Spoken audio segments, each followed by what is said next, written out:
Jumpa lagi Jagat Review TV. Ya, kali ini kita akan bahas mengenai Exynos 2100 dari Samsung. Ya, dalam pengumumannya Exynos 2100 ini ya, Samsung mengumumkan bahwa dengan resmi mereka bekerja sama dengan AMD untuk pengembangan sistem grafis pada SoC yang setelah yang satu ini. Iya, setelah Exynos 2100 harusnya. Atau setelah flagship yang satu ini, kita masih belum tahu. Soalnya pernyataannya adalah di produk flagship berikutnya, katanya begitu. Kita nggak tahu apakah itu chipset flagship berikutnya atau smartphone flagship berikutnya. Kita harus lihat nanti. Akan tetapi itu bukan berarti Exynos 2100 ini tidak menarik, ya, karena prosesor atau chipset atau SoC ini sangat menarik bagi kami. Setidaknya di atas kertas sangat menarik. Kenapa demikian? Yuk kita cek detailnya. Oke, hal yang membuat kami sangat tertarik itu pada si Exynos 2100 ini adalah karena Samsung menerima kritik berbagai pihak yang membahas SoC ini yang sebelumnya ya. Nah, ini terlihat pada pembukaan videonya. Pada pembukaan video pengumuman Exynos 2100 itu ada ini ya, cuplikan-cuplikan ketidakpuasan di situ. Part ini kami anggap sebagai pengakuan adanya kekecewaan dari para pengguna. Nah, kami selalu bilang bahwa yang nerima kritik itu adalah yang sangat baik biasanya, dan seharusnya ini berimbas ke produk yang lebih baik lagi nanti akhirnya ya.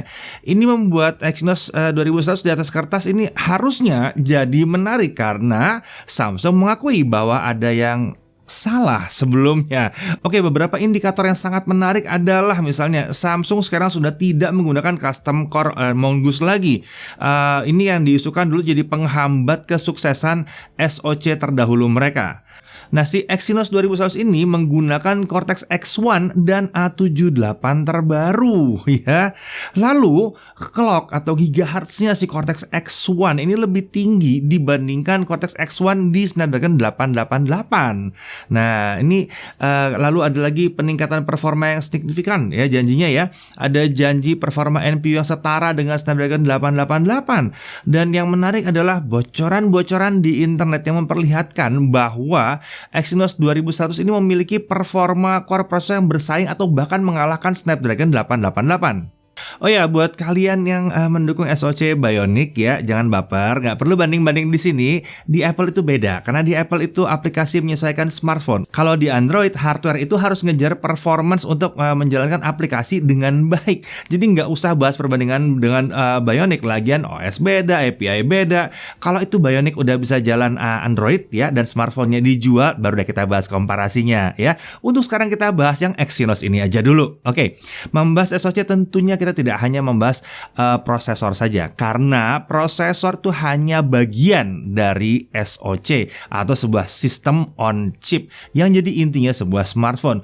Untuk bagian lainnya ada GPU, ada modem, ada ISP, ada DSP, ada InP dan sebagainya. Itu ada banyak banget part-part lain. Nah, itu semua jadi satu kesatuan, jadi satu chip doang. Itu sebabnya namanya adalah SoC atau sistem on chip. Nah, mari kita bahas perlahan mengenai si SoC-nya Exynos 2100 ini. Oh ya, pembahasan ini kita lakukan sebelum kami berhasil menggunakan si Exynos 2100. Nanti kita akan lihat kemampuan benerannya dalam smartphone flagship Samsung di awal 2020 ya. Nah, untuk sisi litografi saja tanpa menghitung optimalisasi desain dan yang lain-lainnya, 5 nanometer menurut Samsung ya, 5 nanometer versus 7 nanometer yang lama itu sudah memberikan ekstra performa 10% dengan penghematan konsumsi daya hingga 20% ya. Hal yang unik kali ini adalah baik Exynos maupun Snapdragon 888 itu diproduksi di Samsung. Iya, dua-duanya diproduksi di Samsung dengan teknologi 5 nanometer EUV. Jadi keduanya berasal dari pabrik yang sama dengan teknologi produksi yang sama juga. Ini yang bikin kami tertarik banget ya. Sementara itu kita nggak bandingin dengan Kirin 9000 ya, karena core terkencangnya itu masih pakai Cortex A77 yang tentunya akan tertinggal dari IPC atau performance per hertz-nya dia ya. Nah, untuk CPU atau core prosesor ini adalah core prosesor dengan 8 core 3 cluster. Ada satu Cortex X1 2,9 GHz. Nah, ini udah menarik. Kenapa? Karena Cortex X1-nya 2,9 GHz, sementara Snapdragon 888 ada di 2,84 GHz. Jadi lebih kencang di sini di Exynos 2100. Lalu untuk 3 unit Cortex A78-nya disinyalir, kami belum dapat data resminya, disinyalir bahwa ini jalan di kecepatan 2,8 GHz, sementara untuk 888 di 2,42 GHz.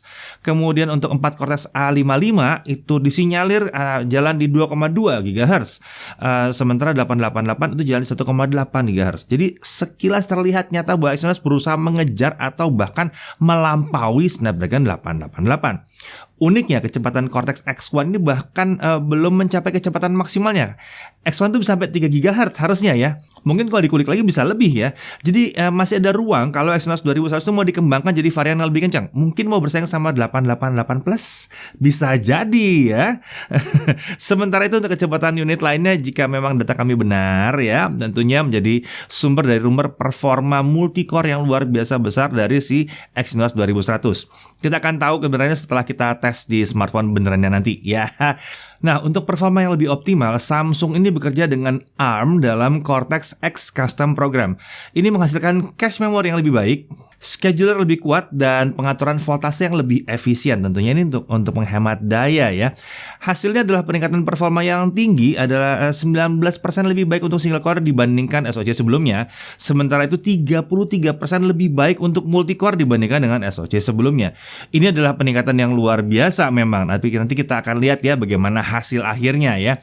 Nah, kemudian kita beralih dari CPU atau prosesor ke GPU atau sistem grafisnya, yang saat ini belum bekerja sama dengan AMD, tapi sudah menggunakan ARM Mali G78 dengan 14 graphics engine. Kita akan lihat nanti clocknya di berapa, kita belum dapat data clocknya ya. Tapi ini udah menjanjikan peningkatan hingga 40% dibanding pendahulunya. Jadi harusnya peningkatannya lumayan tinggi nih. Saya curiga clocknya tinggi di sini ya. Nah, masalahnya kencang aja nggak cukup. SoC kencang ini harus bisa digunakan dalam jangka waktu panjang. Jangan kencang terus tiba-tiba baterainya cepat habis juga. Agak percuma ya, keseringan ngecas nanti jadinya. Untuk itu Samsung memperkenalkan yang namanya AmiGo ya, Advanced Multi IP Governor. Buat kalian suka ngoprek, tahu dong governor itu apa ya. Udahlah kalian paham. Buat yang nggak ngerti ya sudah diterima aja. Ini adalah ya satu hal yang dijanjikan untuk membuat konsumsi daya tetap baik meskipun CPU, GPU dan proses lain sedang bekerja berat, seperti lagi untuk gaming 3D, muter video 4K atau video 8K bahkan gitu ya. Jadi ini akan mengatur supaya nggak eksesif penggunaan resource-nya. Ini harus benar-benar pintar sih memang. Makanya dibilang Advanced Multi IP Governor atau AmiGo ini. Nah nggak bicara smartphone masa kini kalau kita nggak bicara soal AI atau Artificial Intelligence ya. Untuk kemampuan Artificial Intelligence pada smartphone, kita mengenal yang namanya NPU atau Neural Processing Unit. Ini adalah unit prosesor spesial untuk memproses AI ya. Seperti kita ketahui, AI ini udah jadi bagian dari smartphone dalam beberapa tahun belakangan ini. Nah, kini di Samsung Exynos 2100 sudah pakai 3 NPU, nggak kurang banyak gitu ya, 3 biji NPU-nya ya. Nah, untuk NPU ini kemampuannya untuk ngolah AI ya, kecepatan AI itu namanya TOPS ya, atau Trillion Operation per Second. Nah, di tahun 2019 Exynos itu bisa mencapai 15 TOPS. Untuk Exynos 2100 kini dijanjikan bisa mencapai 26 TOPS. Ini artinya sama dengan janjinya Qualcomm untuk Snapdragon 888. Nah, untuk performa NPU ini tentunya kalau udah kencang-kencang banget juga berpotensi untuk memboroskan baterai. Jadi Samsung udah mikirin hal tersebut. Katanya Samsung melakukan optimalisasi yang membuatnya memiliki efisiensi penggunaan baterai bahkan sampai 2 kali lipat lebih baik. Ini menarik sekali sih ya. Lebih kencang tapi lebih irit ya. Tapi NPU ini mau dipakai buat apa ya? Salah satunya biasa untuk kamera sih memang. Nah, bicara soal kamera ya, NPU ini emang mendukung proses foto dan video dengan cara mengenali scene-nya seperti apa, lalu ya diolah.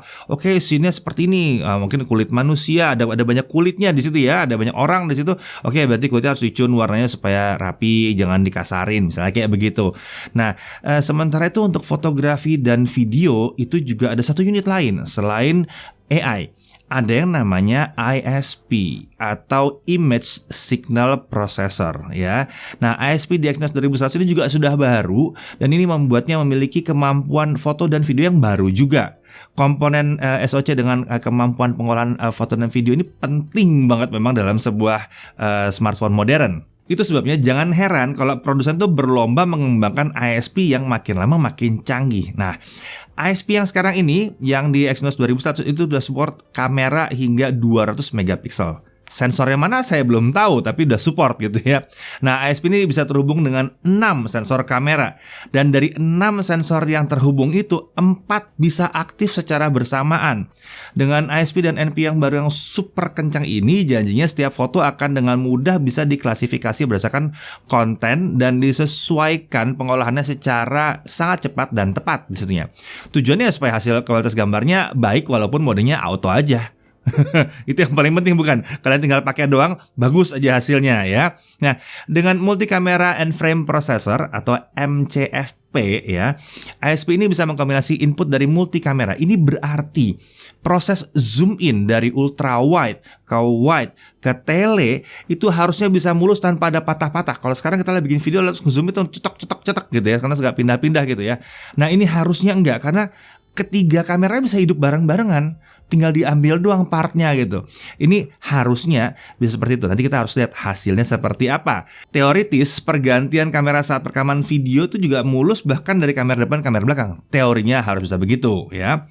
Sementara itu untuk perekaman video ini bisa mencapai 4K 120 fps, dan kalau di smartphone Samsung harusnya bisa sampai 8K juga ya tentunya. Lalu untuk pemutaran video itu sudah bisa sampai 8K 60 fps. Ya, emang udah luar biasa ini ya.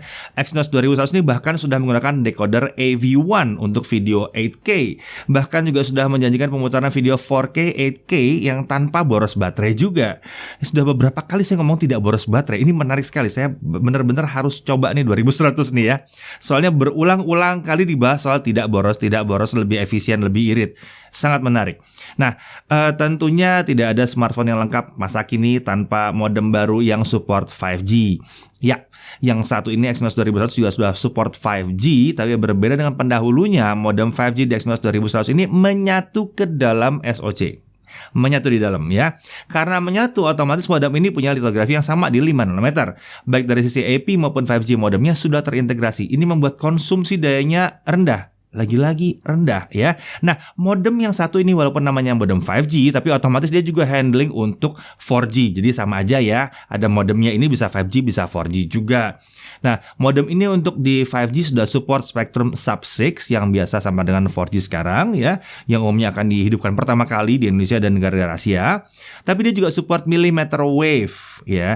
Nah, Samsung menjanjikan kecepatan downloadnya itu sampai 7,35 Gbps untuk millimeter wave dan 5,1 Gbps untuk sub-6. Ya, seperti kita ketahui, sebetulnya untuk 5G yang paling penting itu bukan kecepatan download sih ya. Harusnya yang paling penting itu adalah latensi. Tapi itu sangat bergantung jaringan juga. Kita lihat nanti aja deh kalau 5G-nya udah ada ya, yang harusnya 2021 ya, paling cepat. Nah, untuk keamanan, Exynos 2100 ini juga udah memiliki pengamanan berbasis hardware dengan embedded secure element. Ini penting sekali. Oke, demikian ya sekilas info yang kami peroleh mengenai Exynos 2100. SoC ini tampaknya menjanjikan banyak perbaikan dan kami juga melihat adanya kemungkinan persaingan dengan kompetitornya jadi makin ketat lagi ya. Kalau kemarin kayaknya udah ketinggalan, orang pada bilang udahlah nggak usah pakai Exynos. Sekarang mungkin jadi menarik ya. Kalau sekarang aja udah ketat, bagaimana kalau kedepannya Samsung berhasil mengembangkan teknologi GPU AMD di ranah SoC smartphone? Ini lebih menarik lagi ya. Kami tahu itu bukan berarti mereka nge-copy GPU ya, Radeon berapa di-copy ke smartphone. Itu nggak bisa, nggak kayak begitu caranya. Tapi itu lebih ke arah menggunakan konsepnya, kemudian bekerja sama dengan AMD dan mengembangkan GPU spesial. Itu yang dilakukan ya. Tapi ya ini yang harus dilihat ya, kalau Exynos 2100 saya sudah bisa bersaing ya, kita akan lihat nanti sebentar lagi ya. Kalau GPU-nya nanti diperbaiki untuk unit yang berikutnya lagi, bisa jadi Exynos kedepannya akan hadir jauh lebih menarik. Seperti kita udah bahas berulang kali, kami lebih suka kalau Samsung konsen pakai Exynos saja ketimbang pakai dua SoC seperti sekarang. Konsentrasi yang penuh akan membuatnya mudah mengembangkan SoC tanpa kehabisan resource untuk fokus mengoptimalkan penggunaan SoC yang lain. Nah, anyway, ini adalah sebuah info yang menarik bagi kami karena seharusnya Exynos 2100 ini digunakan di smartphone flagship di Indonesia ya. Kalau performanya kencang dan tetap irit, kita nggak perlu ngiri lagi dengan yang pakai SoC lain tentunya ya. Sementara itu, disematkannya modem sistem 5G dalam SoC ini membuat ada secercah harapan bahwa smartphone flagship Samsung yang hadir di awal 2021 ini sudah memiliki kemampuan 5G meskipun dikunci sekalipun ya. Semoga pada saat jaringan 5G-nya ada, smartphone-nya bisa diaktifkan modemnya jadi bisa langsung aktif, membuat smartphone yang satu ini akan jadi smartphone yang cukup panjang umurnya. Oke, sekian dulu pembahasan kami kali ini. Sampai jumpa lagi di video pembahasan teknologi berikutnya. Saya Dede Irfan, Jaga TV TV.